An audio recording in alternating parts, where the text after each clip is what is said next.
Pues, vamos, yo con el tobillo como lo traigo y me invito nada más, pero bueno, esta mañana tengo el honor de presentarles a la doctora Gloria María Abarca Obregón.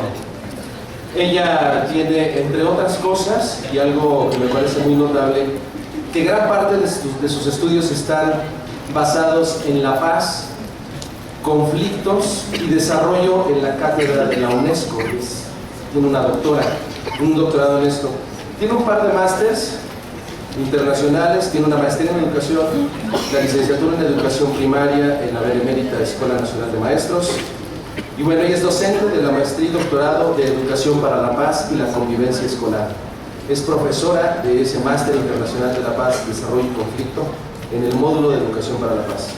Bien, pues creo que la doctora Gloria tiene mucho que compartir con nosotros, así que les pido para ella un fuerte aplauso. Bienvenida, doctora Gloria.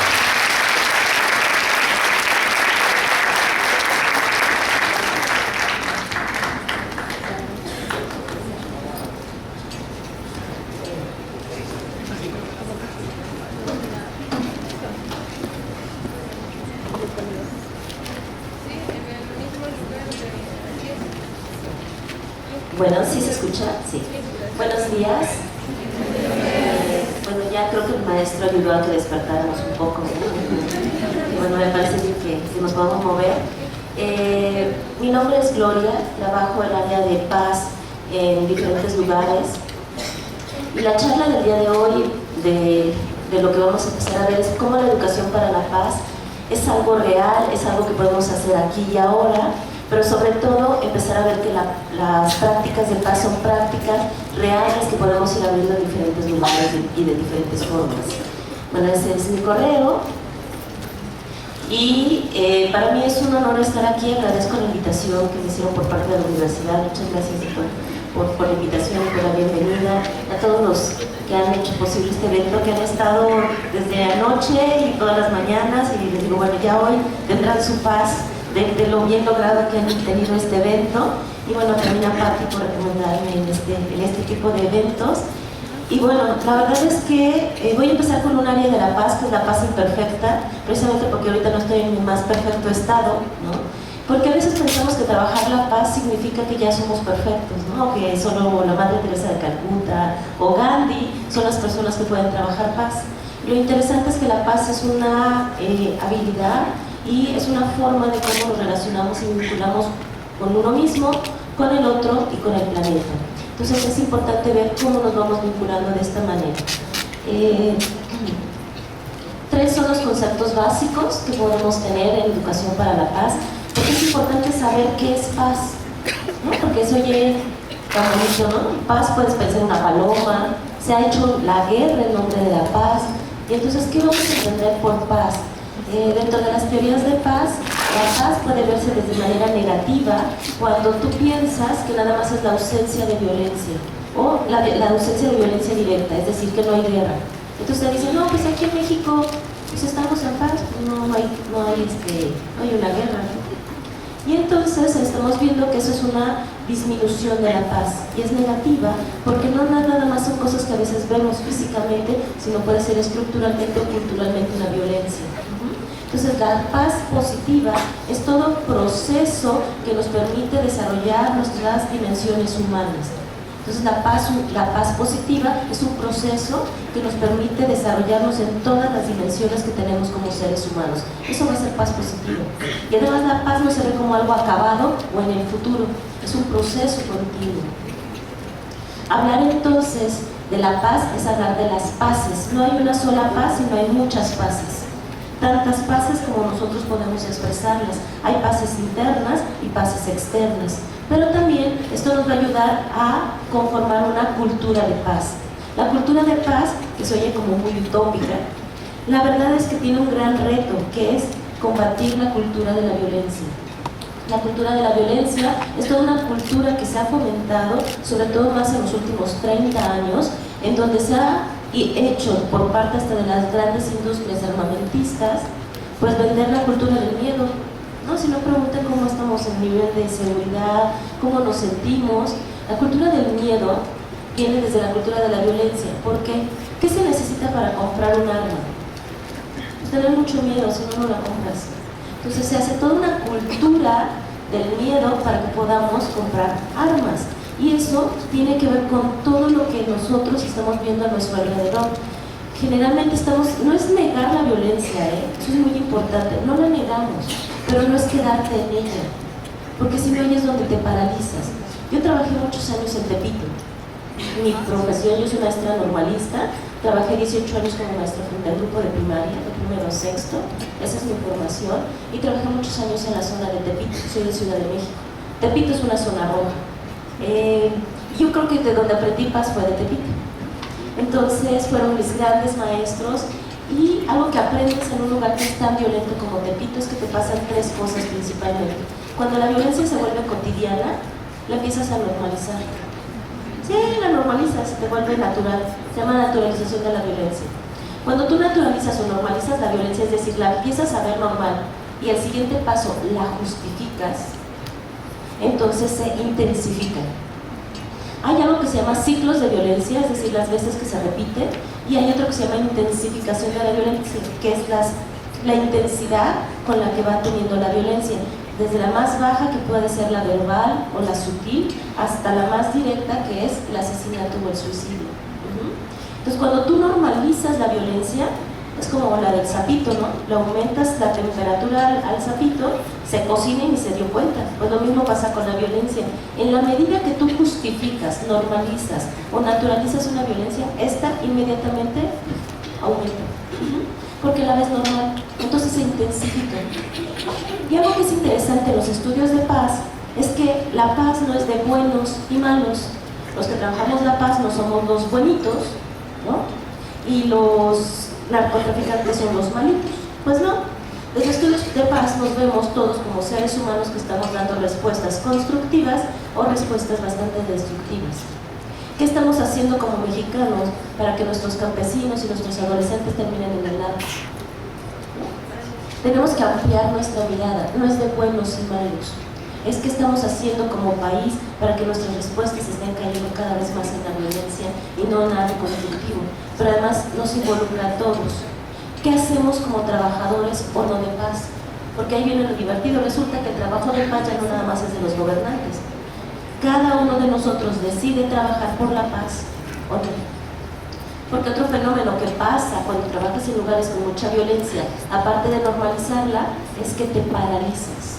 Es tan doloroso, tan profundamente doloroso trabajar en lugares y personas que son víctimas directas de violencia, que te quedas paralizado, no sabes qué hacer.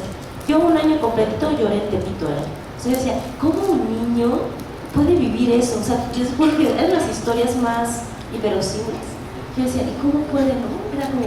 Pero también una gran lección es que si uno le tiene lástima a alguien, le quitas toda su fuerza. Entonces no es tenerle lástima absolutamente a nadie, porque es diferente tener lástima a tener compasión. La lástima, tú miras desde arriba hacia abajo y tú lo ves como, mira, lo pobre, ¿no? Y le quitas toda su posibilidad humana para que él tome herramientas para reponerse. Ya después me enteré que eso era resiliencia, ¿no? En ese momento que estaba en Tepito yo ni sabía que eso era resiliencia. Pero saber que al otro ser humano, aunque le esté yendo muy mal, y esté en la peor crisis que tú dices, no, es que ni yo saldría de ahí. Si tú lo ves en una situación profundamente difícil, pero con herramientas para moverse de ahí, lo estás viendo compasivamente o con herramientas resilientes. Con esas herramientas, en donde sí está grueso lo que le está pasando. Tal vez yo no lo haría, pero él tiene herramientas. O uno como maestro, o como padre, ya nos iluminamos, o uno como maestro puede dar esas herramientas para acompañar esa situación de crisis. Una de las preguntas que hace Vicente Martínez Guzmán, que es creador de la Cátedra UNESCO de Filosofía para hacer las paces, nos pregunta, tú como educador y educador para la paz, ¿estás educando a tus hijos o a tus alumnos para el día que se rompan? Vuelvo a preguntar, tú como educador, como padre, ¿estás preparando a tu hijo o a tus alumnos para el día que se rompan? Porque eso es educar para la paz. Porque si nos rompemos, porque nos vamos a romper, o ya nos rompimos y nos volveremos a romper, ¿qué herramientas tuviste para reconstruirte? Porque ahí es donde vemos los ciclos de víctima-victimario. Un victimario fue víctima muchas veces y no utilizó herramientas para reconstruirse. ¿Ya vieron cómo no es de buenos y malos? Somos seres humanos. Y si yo me rompo, tengo que tener herramientas, alternativas y diferentes opciones para reconstruirme. Y todas esas opciones que sean de manera constructiva, desde el área resiliente, desde el área, ayer hablaban de la ludoterapia, o sea, de las diferentes terapias que existen. No nos gustan las terapias, nos gusta el arte desde el arte. No me gusta el arte desde el deporte. No me gusta desde el deporte desde la espiritualidad.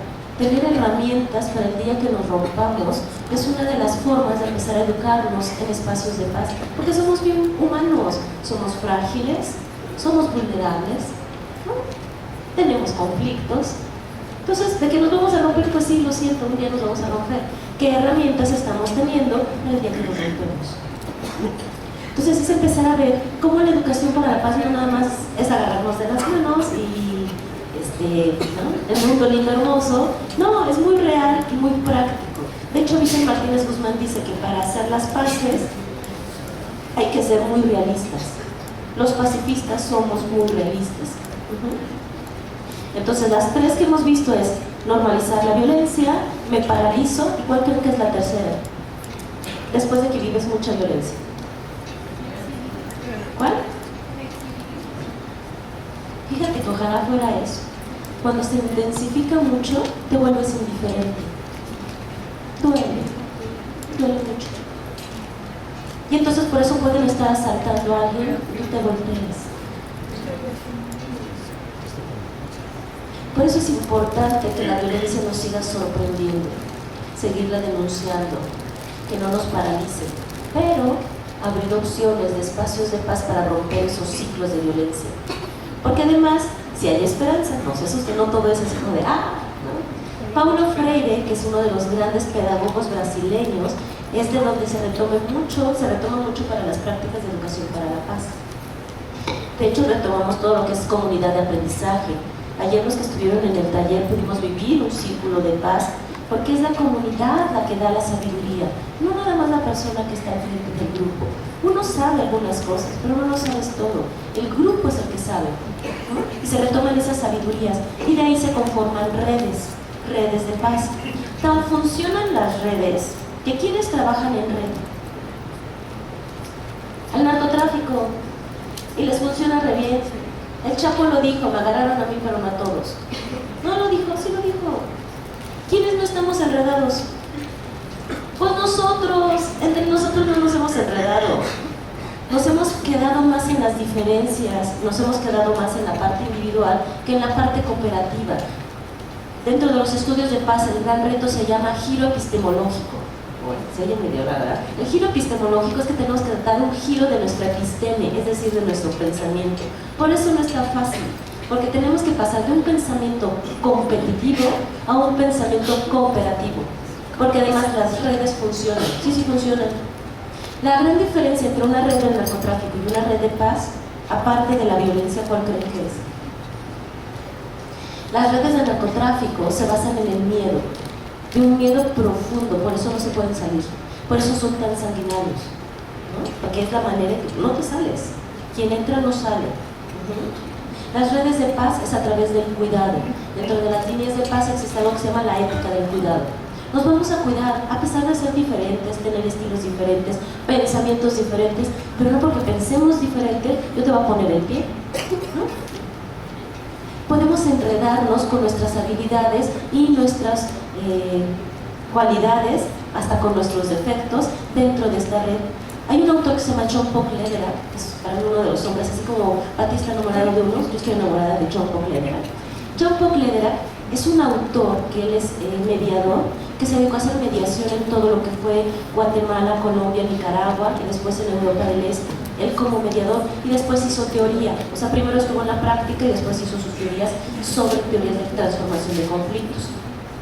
Él dice que precisamente hacer redes nos va a permitir después generar plataformas de transformación.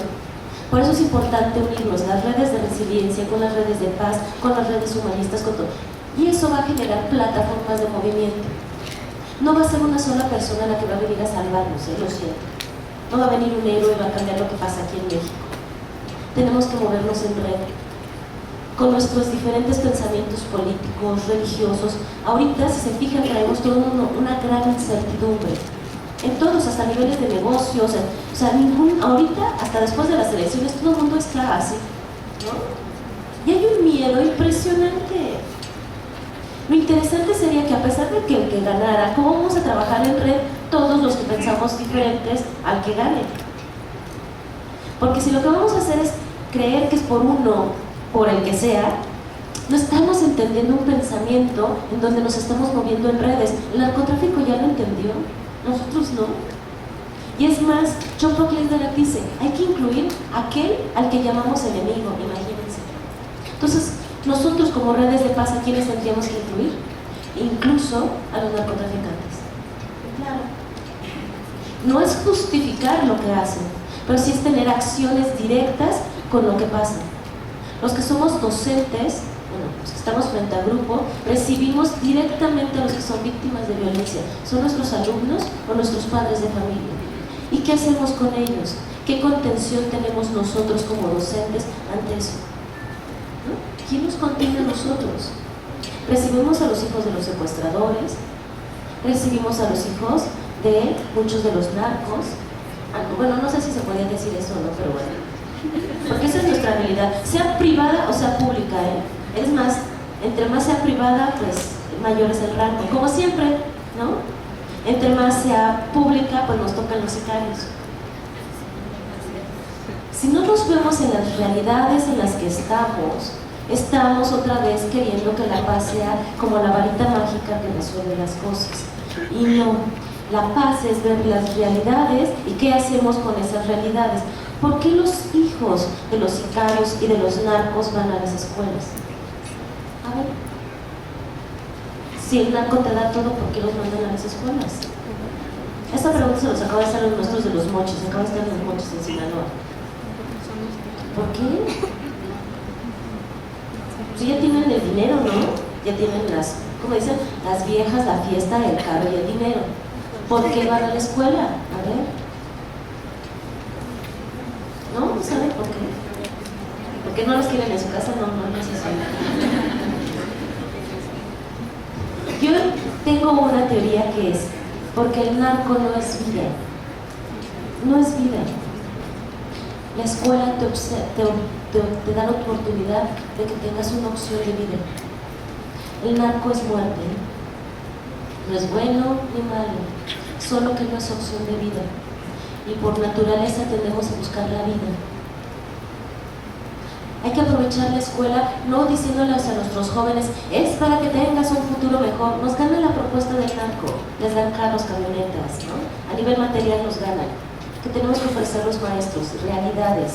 ¿Qué ofrecemos la escuela? Opciones de vida. Eso sí, por eso van.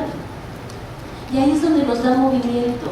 Y ahí es donde lo que nos tenía paralizados nos da esperanza y nos mueve. Porque si no, otra vez estamos diciéndoles, no, miren jóvenes, si ustedes estudian van a ganar muy bien. O sea, ¿por qué les mentimos? No hay que mentirles. Hay que ser bien realistas, ser pacifistas, bien realistas. ¿Qué es lo que sí ofrece la escuela? Vida, opciones de vida, ofrece redes que se llaman en resiliencia, redes prosociales, redes de contención, opciones de movimiento. Eso es lo que ofrece la escuela. No pongamos cosas que antes nos contaban que ofrecía la escuela. Porque lo que pasa es que entonces nos quedamos en ciclos de violencia que se están repitiendo cada vez más rápido. Entonces por eso tenemos que la cultura de paz son todas esas opciones que abrimos para tener mejorías en nuestras dimensiones humanas. Y que va a combatir la cultura del miedo. ¿Cómo se combate el miedo? Con el conocimiento y con el reconocimiento. Pero además empieza contigo, por lo tanto es el autoconocimiento y el autorreconocimiento. Para yo poder darle conocimiento al otro y reconocimiento al otro.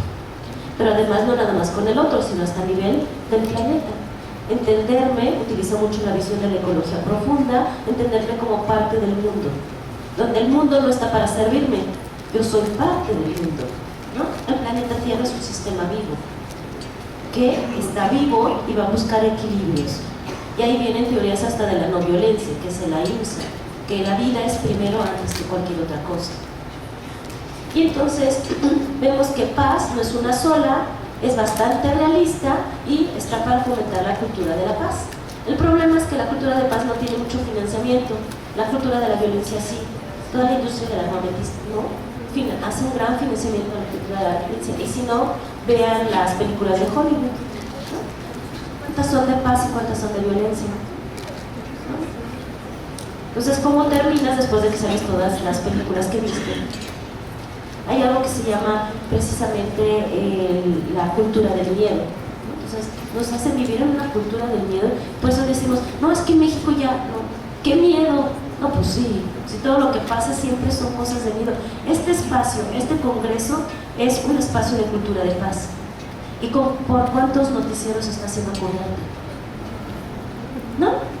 En cambio, si aquí explotara algo, que esperemos que no, ¿en cuántos noticieros saldríamos? En todos.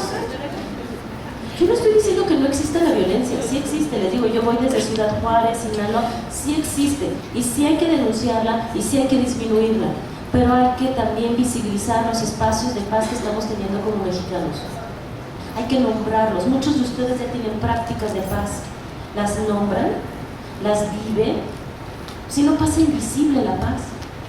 Y entonces pensamos que ya no hay esperanza, ¿no? Y vivimos con un miedo impresionante. Y entonces si te dicen, oye, pues si tienes miedo y que te quieres sentir seguro, te vendo una pistola o un sistema de seguridad. Solo hay que tener claro, el día que tú compras una pistola es para muerte, ¿eh? Nunca es para vida. Las pistolas no dan vida, ¿eh? El día que compren armamento, no estás comprando vida, ¿no? Por eso nosotros venimos de los movimientos antiarmamentistas. Un arma nunca va a ser un sistema de seguridad, nunca. Las armas no están hechas para dar vida, las armas están hechas para dar muerte. Y si tú compras una, la estás comprando para dar muerte, no para dar vida. Por eso es muy interesante ver cómo la cultura de la violencia nos ha convencido cómo un sistema armamentista nos va a dar seguridad. Y empezar a entender que no es un arma. ¿Qué es lo que funciona cuando se incrementa la violencia? Trabajar en redes. La comunidad es la que empieza a dar seguridad. Es como yo me empiezo a sentir segura o seguro. Y si no, vean los casos que hubo de Ciudad Juárez, cuando empezó todo lo que fue después del 2012, las propias comunidades vecinales empezaron otra vez a presentarse como vecinos, para empezar a rescatar esta parte de la construcción con el otro. Las fiestas ya no se hacían en las calles, se hacían en las casas. ¿Por qué? Porque es como me siento seguro, ¿no? Protegido por la comunidad. Y entonces se empieza a ver que el conflicto es parte del ser humano. Tener conflictos no es lo que no es evitable. Cuando al ser diferentes, vamos a tener siempre diferencias, ¿no? Y vamos a tener diferencias de necesidades. Los conflictos son parte de los seres humanos, no los podemos evitar. Al ser diferentes tenemos diferentes necesidades y estrategias para cubrir esas necesidades. De hecho, los que estamos maestros, hay maestros aquí de primaria o de secundaria, ¿se acuerdan cuando nos pusieron ahí a Vygotsky, un famoso que era constructivista, y nos decían, hay una zona real de aprendizaje, ¿no? Y luego una zona próxima de aprendizaje. Entre la zona real y la zona próxima había que hacer un andamiaje. Ay, ustedes sí fueron a clase así, un andamiaje. ¿Y qué es un andamiaje? ¿Eso qué?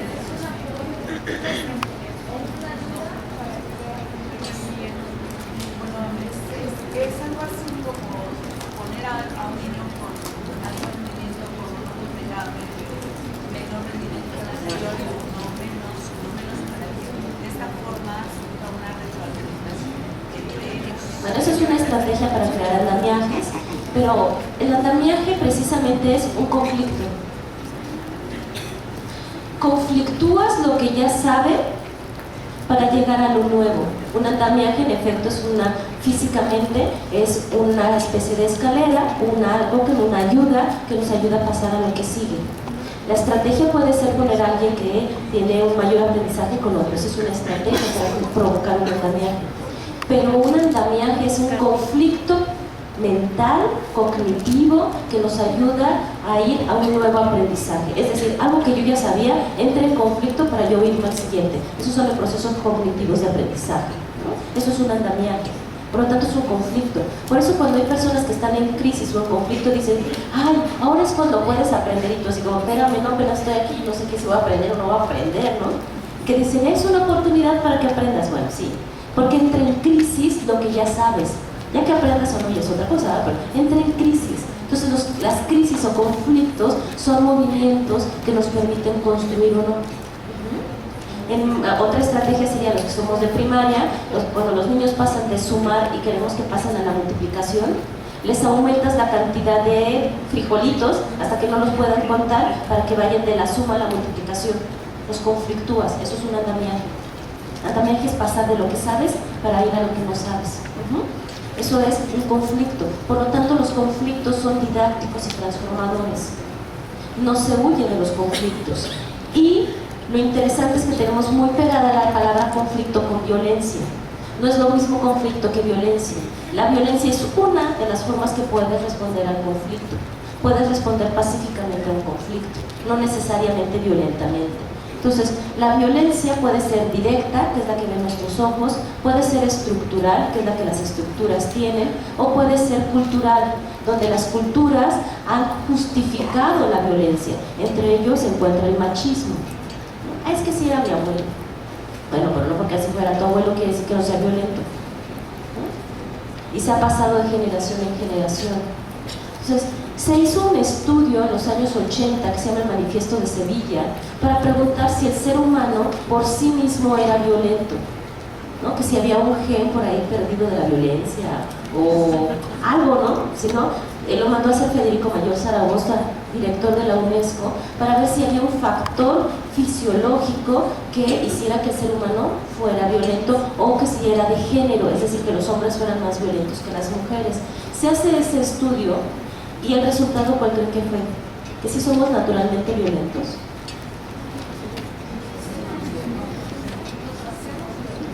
Sí, de hecho nos hacemos. No es fisiológico.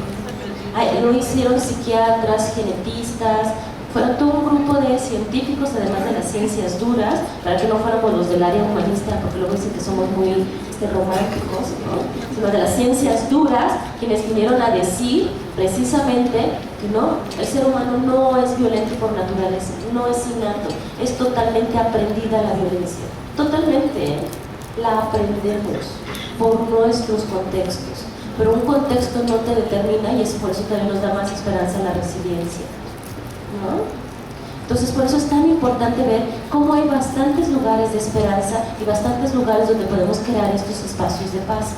¿Por qué? Porque ustedes piensen en la persona o el alumno más violento que han tenido. Generalmente el alumno o alumna más violento que han tenido tenía violencia en su casa, ¿sí? Violencia en su entorno, en su comunidad, violencia en la escuela a pesar de que fuera quien ejercía la violencia, ¿no? Porque además también terminaba castigado, o es más, expulsado. Y cuando lo expulsan termina en la calle, donde recibe violencia, generalmente es donde termina en el crimen organizado, termina en alguna red. Y si lo atrapan y va a la cárcel, ¿cuántas violencias ha tenido en su vida? No 5. Y luego nosotros preguntamos, ¿y por qué es tan violento? Yo pregunto, ¿y cómo no? ¿Quién le enseñó otra forma o manera de vivir? ¿Quién? ¿Quién le abrió un espacio de paz? ¿Quién le enseñó ética del cuidado? ¿Quién le enseñó a cooperar? ¿Quién le dio herramientas resilientes? ¿Quién? Nosotros no podemos, como maestros, no podemos cambiarle ni a la familia ni a la comunidad. ¿Qué espacio sí tenemos? Y tú lo que haces al abrir prácticas de paz, educar por la paz, rompes un ciclo de violencia. Así es que cuando me dicen, no es que lo que hago no sirve, miren, trabajar en Tepito me enseñó que sí sirve y rompes ciclos de violencia. No rompes los otros 4, pero por lo menos uno le abriste. Cuando maestros de Texcoco y me dicen, maestros, yo tengo 2 papás pues, que se dedican al secuestro, ¿qué hago? Pues ¿tú qué haces? ¿A quién le toca a esa maestra? Los niños. ¿Tú qué haces? Trabajas con esos niños. Los papás, ¿a quién le tocan? A la autoridad. A ti como maestra te tocan esos 2. Y con esos 2, tal como son, abres el espacio de paz y les das juegos cooperativos para que aprenda la cooperación, abres asambleas para que le enseñe a escuchar al otro y empiece a tomar decisiones, le enseñas o abres espacios de diálogo, le enseñas o le abres espacios de cooperación, hasta de meditación o de baile como hace rato, le das herramientas con el arte para que tenga instrumentos para transformar todas las violencias que vive. Eso es lo que hace la escuela, eso es educación para la paz y te quita la desesperanza, te quita la paralización. No nos estamos esperando de que cambiemos el gobierno porque quién sabe ni siquiera cómo vamos a quedar. Y empezamos a abrir espacios de paz, pero no uno, varios. Y entonces hacemos redes de paz. Eso genera movimiento. Y no está tan lejano. Podemos ir abriéndolo poco a poco en el espacio que estás. Desde preescolar hasta universidad y posgrado, porque es necesario. Y eso nos ayuda precisamente a hacer cómo desde la paz y el conflicto que estamos teniendo y la violencia que hay, empezar a disminuir para abrir cada vez más espacios de paz. Por eso, para mí es tan importante venir a espacios donde podamos irnos generando en redes y empezar a visibilizar que la paz, además, si todavía estamos en este mundo académico, la paz ya es un objeto de estudio. Sí somos medios hippies, porque sí, ¿no?, creemos en el amor y la paz, pero bueno. Pero ya es un objeto de estudio a nivel de academia. A partir de los 30 y los 60 se estudiaba la guerra, ¿no? Los daños colaterales de la guerra, cuántas víctimas, cuántos heridos, se estudiaba la violencia. Y a partir de los años 60, ven como si somos hippies. Sí, claro, si viene del movimiento antiarmamentista y nuclear, y sí, venimos de ahí. Desde los 60 se empezó a estudiar a la paz por sí misma. Más allá de solo la violencia, bueno, pues ahora vamos a estudiar también a la paz. ¿Cómo se crea? ¿Cómo se construye? ¿Cómo se transforma? ¿Cuáles son sus dimensiones? ¿De qué forma se lleva a cabo? Y se tuvo que primero empezar con niveles de economía, a niveles de desarrollo. A partir de los 80s y 90s empieza a generarse algo que se llama la paz feminista. Sí, yo sé que ahorita hay muchas versiones del feminismo, pero el feminismo surge como una corriente que viene a visibilizar todas las personas que quedaron excluidas de un solo modelo. Entonces el feminismo viene a incluir precisamente todas las diversidades, no solo sexuales, sino también todas las diversidades de pensamiento, todos los que quedaban fuera, todos los que habían quedado fuera también desde la parte indígena, ¿no?, todos los que habían quedado fuera por discapacidades o capacidades diferentes. Y entonces, gracias a los movimientos feministas, se da la perspectiva de género en paz, y ya no se habla de una paz, se habla de muchas paces. Y además empiezan los movimientos posmodernos, ¿no?, y esos ya son temas más filosóficos, pero gracias a la posmodernidad, pues bueno, viene la gran crítica de la modernidad de un solo modelo, ¿no?, que vimos que eso no funcionaba. Había que ver que hay diferentes paradigmas y pensamientos que van a dar respuestas, porque lo que me funciona a mí, pues no necesariamente le va a funcionar al otro. Aunque para mí haya sido la panacea, pues sí, para ti, ¿no? Y entonces surgen diferentes formas de hacer las paces y diferentes formas de incluirnos en esta diversidad. La Cátedra UNESCO de Filosofía para hacer las paces la crea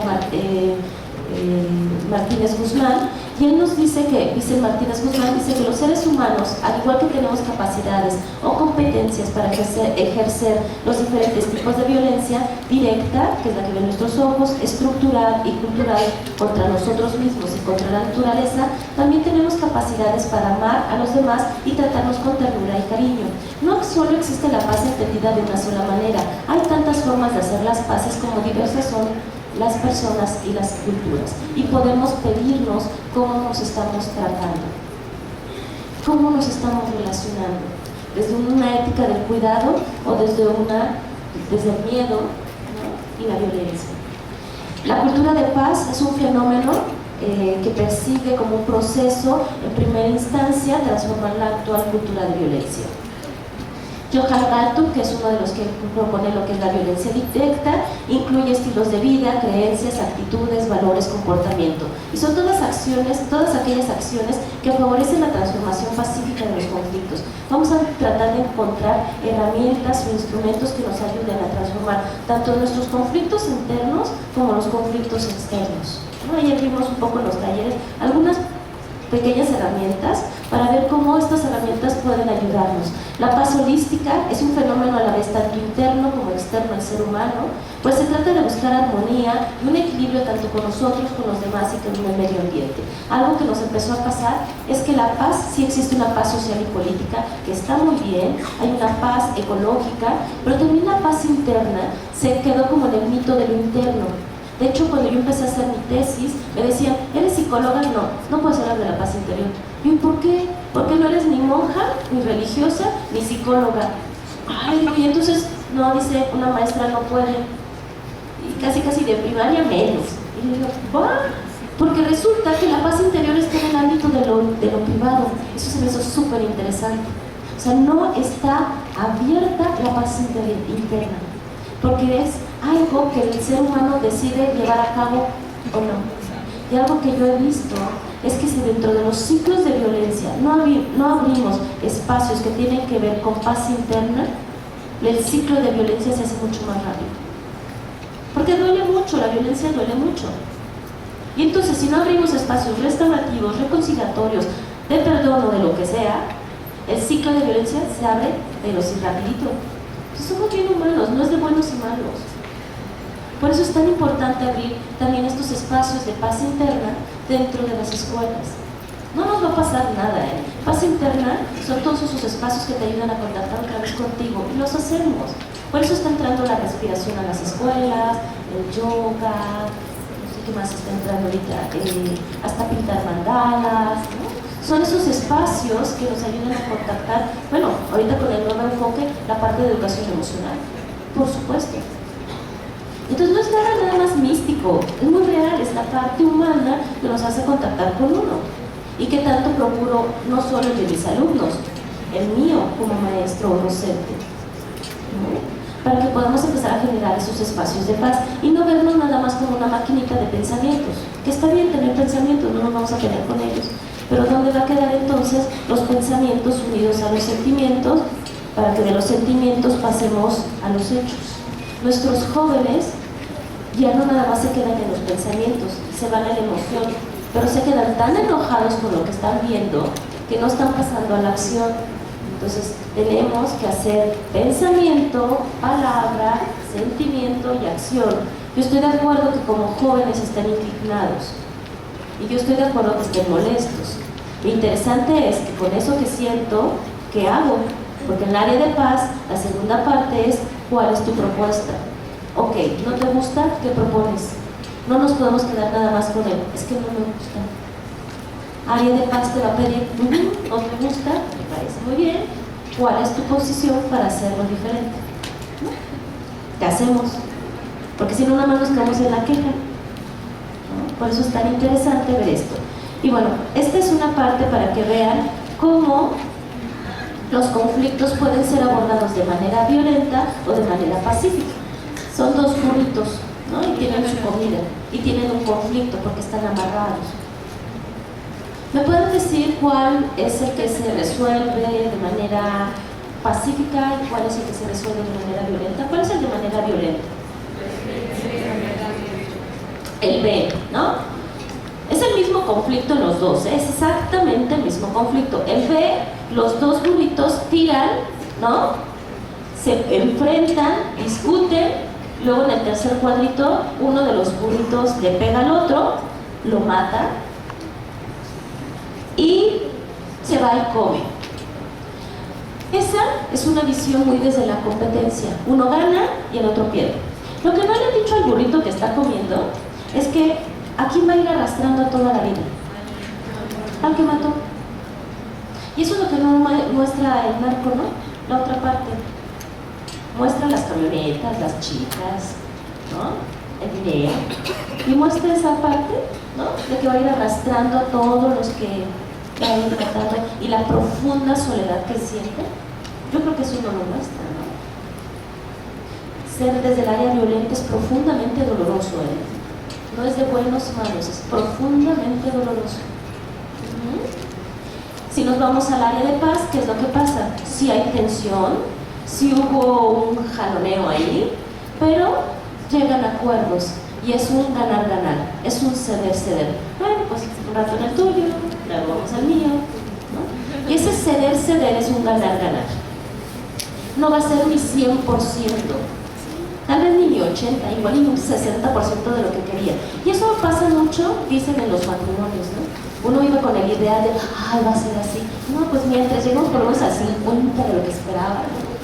Porque es un ceder, pero se construye algo totalmente nuevo que ninguno de los dos esperaba. Surge algo nuevo. Y esa es la parte real de la paz. No es nuestro ideal, son construcciones cada vez más conjuntas, ¿no? Donde cedemos todas las partes.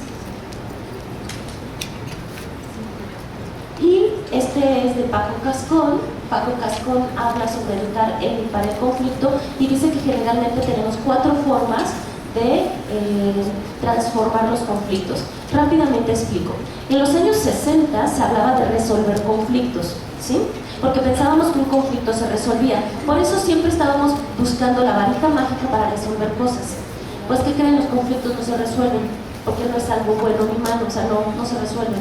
Después se habló de gestión de conflictos en los 70s más o menos.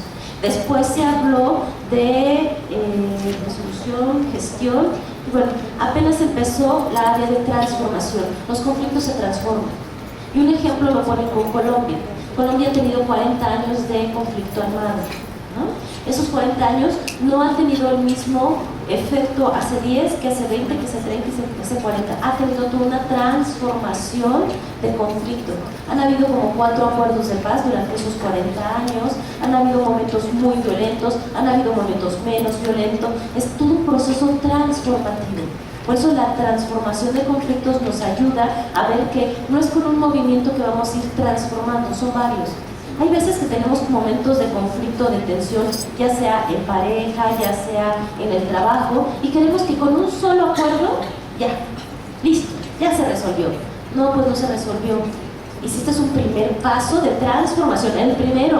Ahora deja que lleven a cabo los acuerdos y regresen y te digan, ah, no, a mí no me funciona, hagamos otros. Pues sí, porque se transforman.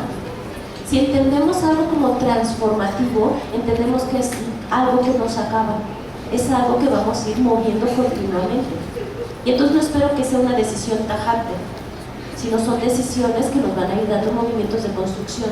Es transformativo, es proceso, ¿no? Y eso cambia nuestra manera a veces de pensar las cosas. Si no, a veces nos agobiamos y hacemos decisiones, ¡pum!, ¿no?, tajantes. Y entonces nos han enseñado mucho el área de yo gano, tú pierdes. Yo gano, tú pierdes es competitivo, uno de los dos en un conflicto gana y el otro, pues con la pena, no perdiste. El problema es que ahora ya no nada más es yo gano, tú pierdes, se volvió yo gano, tú desapareces. Se está volviendo profundamente violento. Entonces, hay otro que se llama negación, que es cuando tú tienes un conflicto y entonces no sabes qué hacer y te vas, abandonas el conflicto. Y eso se llama evasión. Pierdes tú y pierde el otro. Lo que no sabe la persona que abandona los conflictos es que va a volver a repetir el conflicto. A donde se vaya, así se vaya en Timbuktu. Y no es karma. Lo que pasa es que un conflicto no resuelto habla de una necesidad no satisfecha. Y como no has satisfecho esa necesidad, pues lo vas a volver a repetir. Por eso es importante que en los conflictos, ayer lo vimos en los talleres, encuentres cuál es tu necesidad. Cuando tú estás enojado, profundamente enojado, hay una necesidad no satisfecha. Entonces no se habla de control del enojo. Porque si tú te controlas el enojo, pero sigues sin satisfacer esa necesidad, el enojo se va a volver ira. Claro. Si no, nada más es control. Te estás enojando porque hay algo que no está funcionando para ti. Ya sea una injusticia, ya sea alguien que pasó tu límite o tú pasaste tu límite. Tienes que ver qué necesidad hay abajo de ese enojo. Para que una vez que veas qué hay abajo de ese enojo, a lo mejor tu enojo es porque tú haces todo y te gustaría que cooperaran contigo. Ah, tienes necesidad de cooperación. Si tú detectas qué es la necesidad de cooperación, entonces puedes buscar la estrategia para que cooperen contigo. Pero si tú nada más dejas de decir, no voy a decir que estoy enojado, la necesidad va a seguir sin ser cubierta. Por eso es importante ver qué necesidad hay abajo. Evadir nada más nos hace llevarnos los conflictos e intensificarlos. La sumisión es cuando yo cedo ante el otro. Generalmente se los pongo mucho a los adolescentes, como cuando dicen, yo voy a ir a ver siempre tu película, la que tú quieras, por amor, voy a ver tu película. Ándale, pues ahí vas a ver siempre su película del otro. ¿Y cuándo vas a ver tu película? Y ahí es donde las relaciones terminan. Cuando dicen, es que le di todo por amor, pues, y se fue, pues sí, porque le diste todo. ¿Y tú con qué te quedaste? Queda descompensado. Tus necesidades, ¿dónde quedaron cubiertas? No se cubrieron. Voy a ver siempre solo sus películas y tu necesidad de ver tu película, y ahí es cuando a veces aparece el tercero con el que te vas a ir a ver la película. Si les dije que paz es profundamente realista. El problema del tercero es que no está en el acuerdo de dos, y por eso es profundamente doloroso.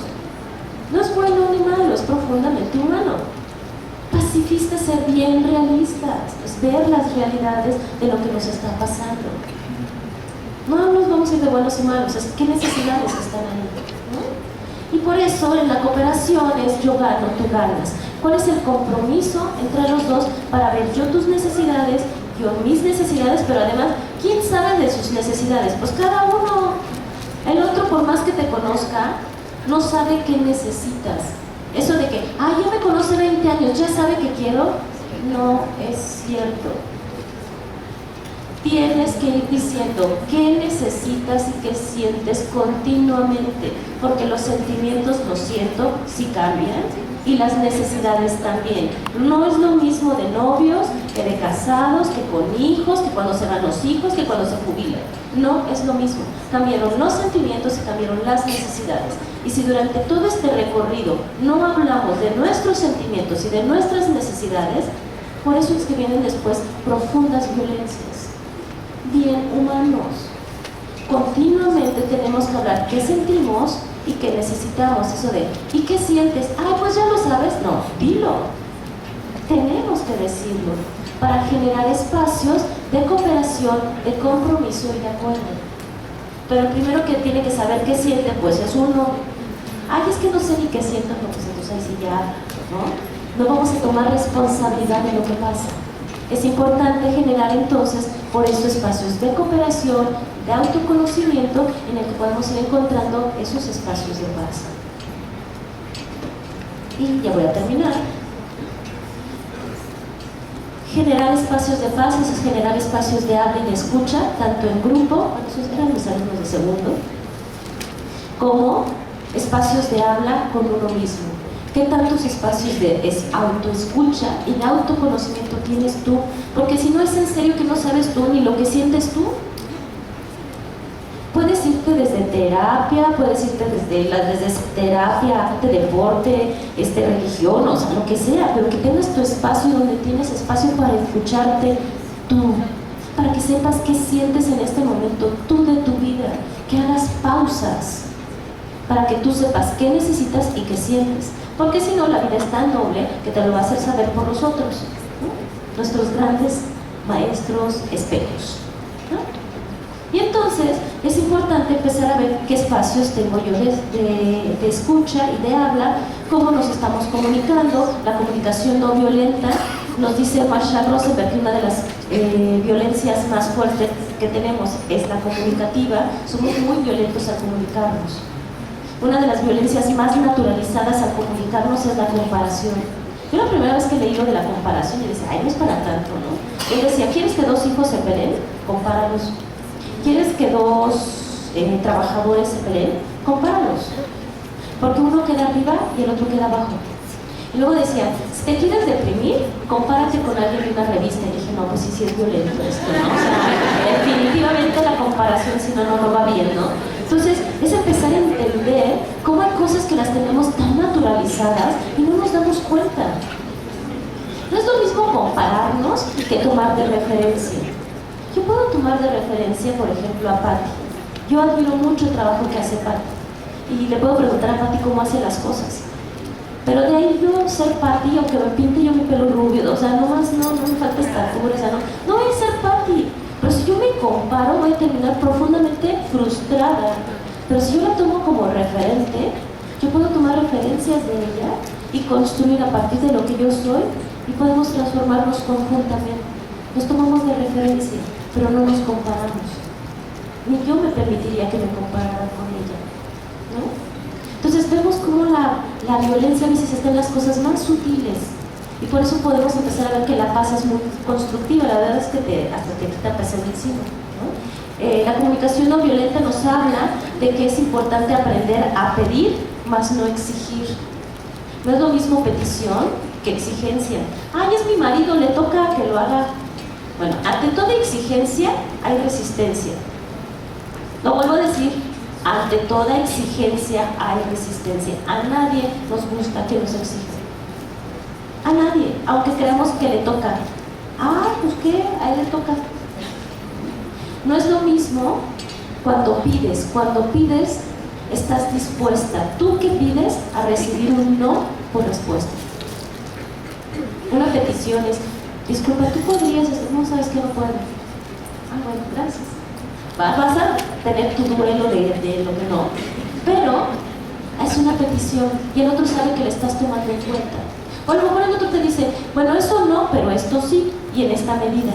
Y entonces haces negociación. Es importante saber pedir y no exigir. Cuando estés a punto de hacer una petición, date cuenta si estás realmente dispuesta a escuchar un no, ¿eh? Si no estás dispuesta a escuchar un no por respuesta, no estás pidiendo, estás exigiendo. Y traes muchas expectativas en eso que estás exigiendo. Y es profundamente violento ir así, porque el otro lo está viendo como una obligación. Bueno, no sé, bueno, ¿a qué se cuenta él? Es que muchos se quedan. Entonces, pero es profundamente, ¿no? Tomar responsabilidad de lo que hacemos, ¿eh? Y esto nos da herramientas para empezar a movernos desde lugares profundamente compasivos y responsables. Marshall Rosenberg, otra forma que dice es que cada vez que hablemos, hables desde el yo, no desde el nosotros. Ay, es que la gente dice, no, yo digo. No, es que nosotros sentimos, yo siento. Eso te da otro lugar, ¿eh? Te da responsabilidad de lo que sientes, haces y hablas. Y eso empezar a tomar responsabilidad de nuestras partes. Responsabilidad, ayer lo definía Patty, ¿no? O la primera conferencia, ¿no? Que era la respuesta que damos conscientemente ante algo, ¿no? Entonces, esta área de la comunicación no violenta, hay un montón de libros, videos, la verdad es que a mí ha sido una herramienta que me ha ayudado mucho. Y finalmente ver si nos comunicamos bien. Si nos comunicamos bien, muchos de los conflictos tienen que ver más con la comunicación que con necesidades. Tenemos un gran problema a veces de herramientas de comunicación. Entonces, por ejemplo, este es un anuncio que promociona un refresco de cola. Lo hicieron en Estados Unidos con la idea de que si tú estabas muy cansado, tomabas ese refresco de cola y terminabas con energía. El problema es que este comercial se lo llevaron a Arabia Saudita. En los países árabes, la lectura no es de izquierda a derecha. En los países árabes, la lectura es de derecha a izquierda. ¿Y entonces cómo lo leyeron los árabes? Pues uno que iba corriendo muy contento, se tomó un refresco de cola y terminó fulminado en el desierto. Entonces no fue un rotundo fracaso ese comercial. ¿Por qué? Y con esto quiero cerrar, porque a veces queremos fórmulas mágicas y creemos que lo que funciona en un lugar va a funcionar en el otro. Pues no. Entender paz es entender que tenemos contextos, códigos, necesidades diferentes y que no hay un modelo de educación para la paz, hay muchos. Y que lo que me funciona a mí no les va a funcionar a lo mejor a ustedes, pero que entre todos podemos tejer opciones de estrategias. Tenemos que saber cuál es el código de aquí, cuáles son las necesidades de aquí, cuáles son los tipos de violencias que hay aquí, cuáles son las paces que ya tienen aquí y desde ahí construir estos modelos de paz, donde tenemos que saber leer, ¿no? Necesidades y códigos y tratar de comunicarnos de la mejor forma. Pues por mí esto sería todo. Muchísimas gracias. Gracias, doctora. No te vayas, por favor. Le pedimos a Nati y a Vicky, por favor, que pasen a entregarte el reconocimiento y el presente del segundo Congreso Internacional, por favor.